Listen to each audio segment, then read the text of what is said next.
தாண்டா ஆள கண்ண கட்டிக்கிட்டு எல்லாம் இருட்டுன்னு என்னப்பா நான் கைய தட்ட உண்டாச்சு உலகம் உள்ளார எப்போதும் உள்ளாலா কিছু গিফট রয়েছে, আমি সেগুলো রেখে যাই। এটা কি করবো? এটা আমার বল।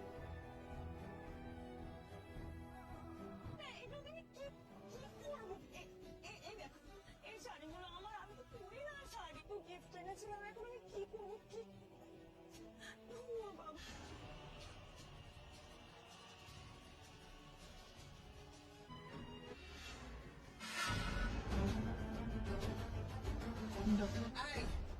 বলি কি আক্কেল তোর? মা, এইসব তুমি কি বলছো? তুই ভালোভাবে পড়, কাজকর্ম কি খুব চাপ রে মা? তো গর্ব করে সবাইকে বলি আমার মেয়ে நீ தாண்டா ஆள என்னப்பா